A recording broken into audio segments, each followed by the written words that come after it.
Milton Finch in The Magic Paintbrush.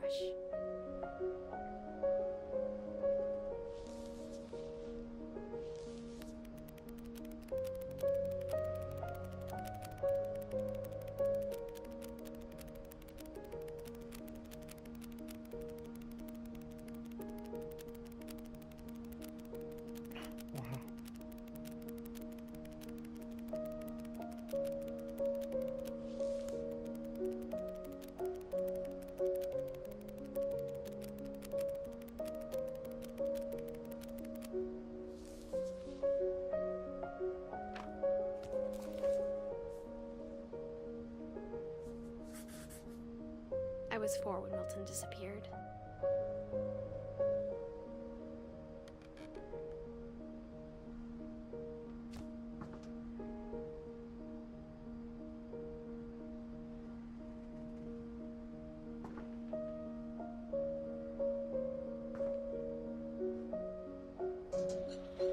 Mom spent months searching for my brother. Then she sealed the doors. Wonder where he went. Honestly, I'm curious if my journey will find his dead body or something. Whatever Milton had found in the house, Mom didn't want it getting out.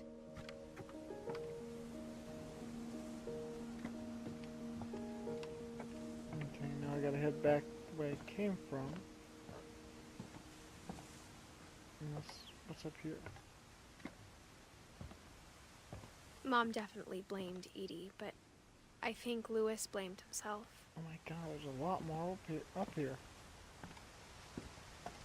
After he graduated, he just spent more and more time in his room. Until Mom got him a job at the cannery.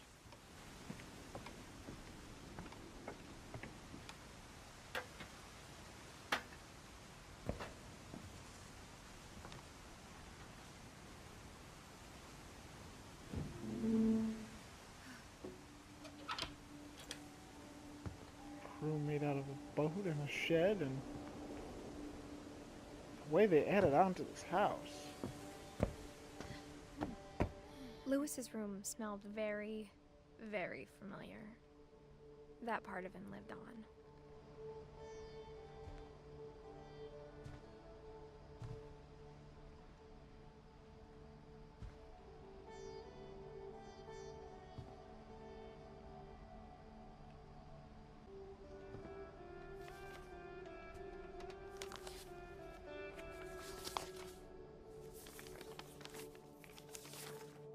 Dear Mrs. Finch, as Lewis's psychiatrist, I can understand your desire for an explanation.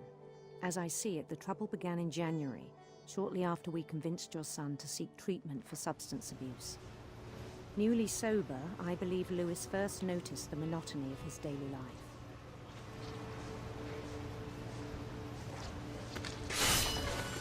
He kept working at the cannery. But he withdrew part of himself. In our sessions, I saw the same behavior. His mind began to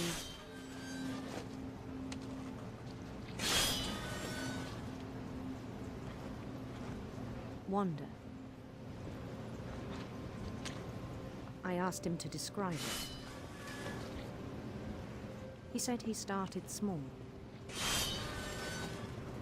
imagining a labyrinth. He'd feel his way about.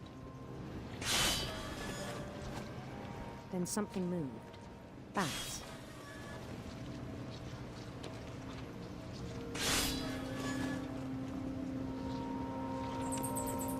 And toads.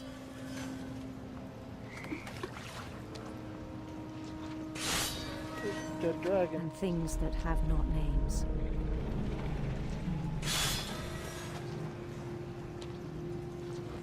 He knew it was all in his head.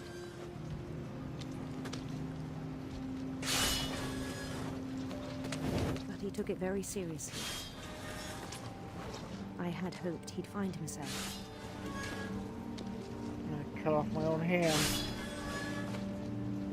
This, how I'm doing this, honestly, I'm using both analog sticks. One analog stick is dealing with the fish heads here, while the other analog stick is moving my character on this imagination maze labyrinth thing. But he found something more. Oh my god. I worried about him then. Daydreaming at the cannery, See? I spoke with his boss. But he said Lewis had become a model employee. Methodical, tireless, focused.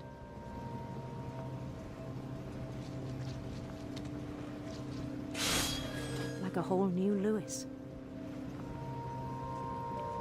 So I let him go on.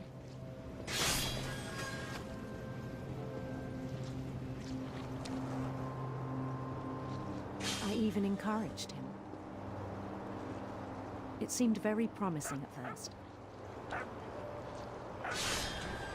He told me he'd made a new friend.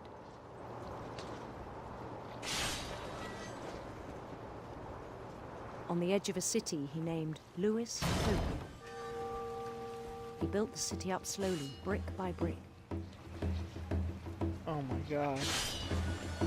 Then he made musicians.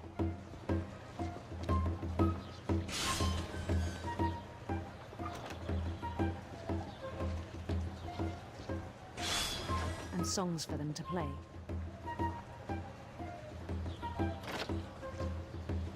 He talked about starting a band.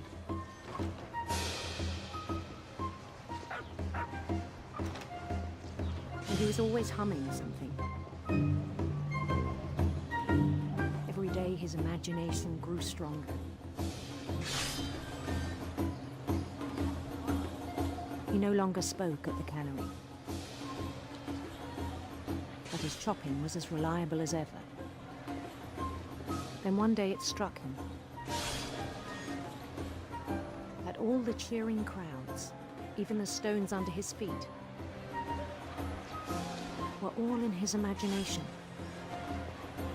So he could do whatever he wished.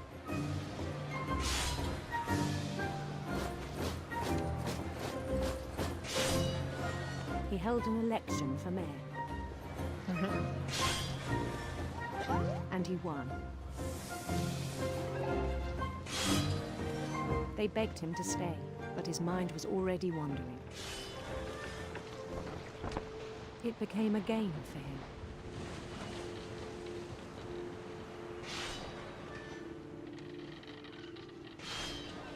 He'd conquer a city, then immediately push on. New Louisville.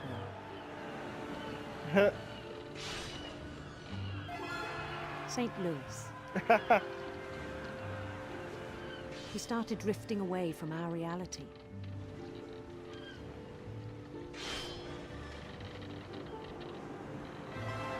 Minneapolis, until one day he forgot to go home from the cannery. Even as his mother pleaded with him, part of Lewis kept sailing on.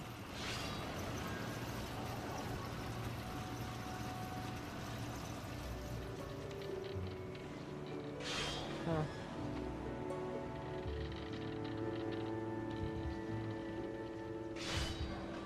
In Lewisburg, he heard rumors of a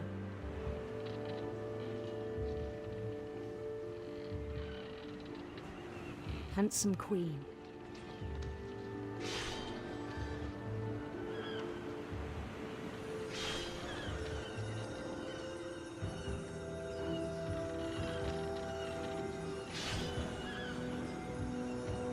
The queen was on her own quest for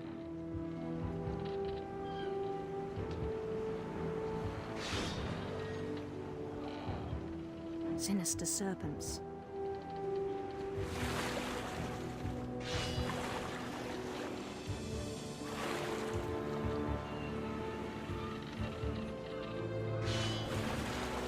He followed the sound of her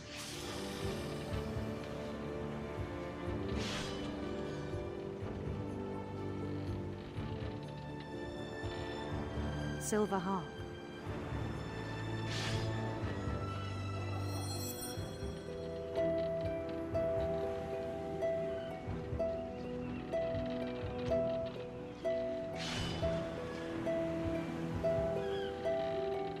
His chase led him to a golden palace east of the sun and west of the moon.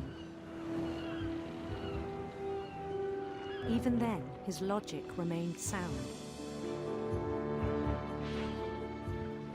Oh my god, it's filling up the whole screen.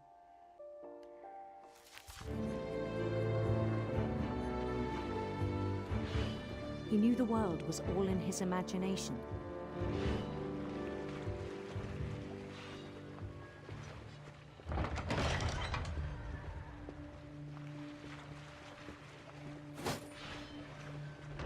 But he was so proud of having created it.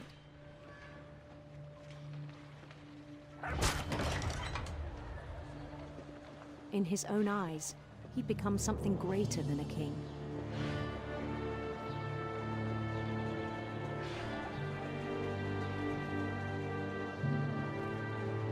For someone who'd never known success in the real world, I think it was overwhelming. And then it struck him that the real Lewis was not the one chopping salmon, but the one climbing the steps of a golden palace.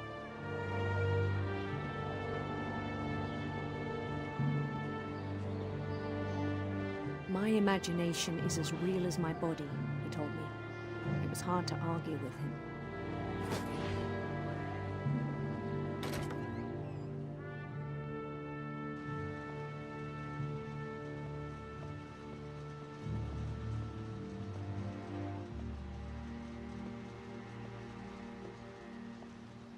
He began to forget the world we know.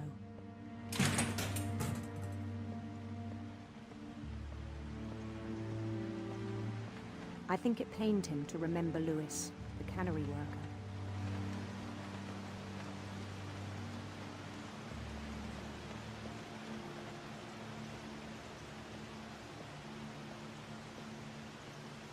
He began to despise the man with a royal contempt.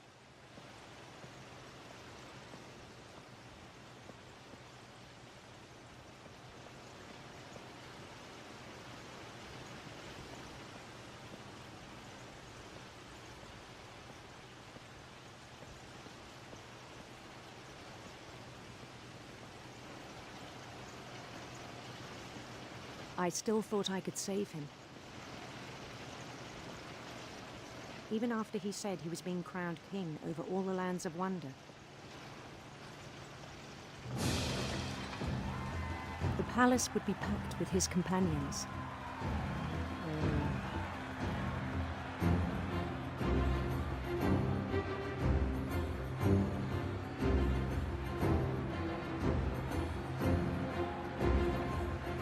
Including the wise Calico who'd insisted on inviting him.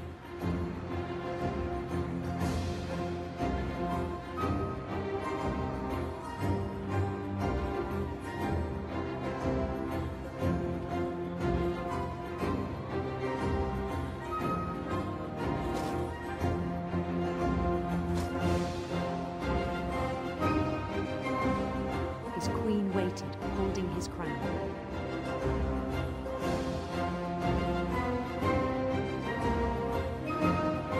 There was only one thing left to do.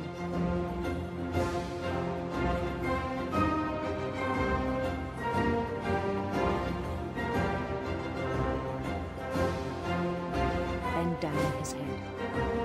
Oh no.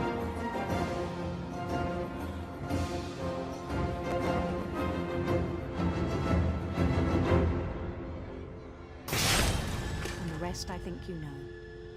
Mrs. Finch, your son was a kind man who will be missed by all of us who knew him. Oh, crap.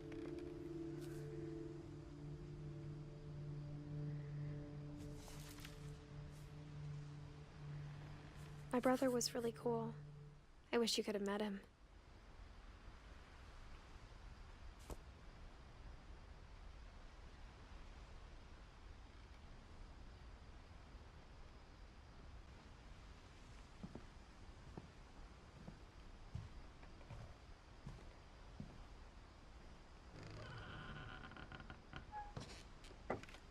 So who's left? On the way back from Lewis's funeral, my mom told me to start packing. She waited until the day before we left to tell Edie. I'm not sure if she wanted to make it easier or harder.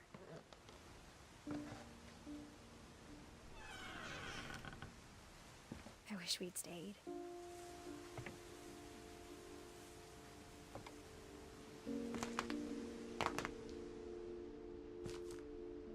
But I understand why we left.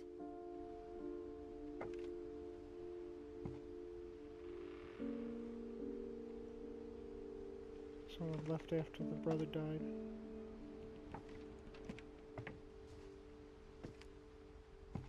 My mom ended up leaving everything behind.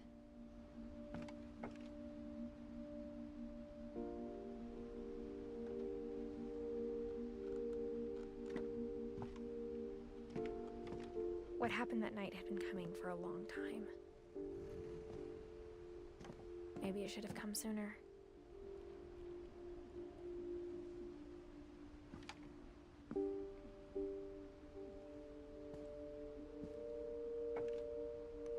But it had to end one way or another.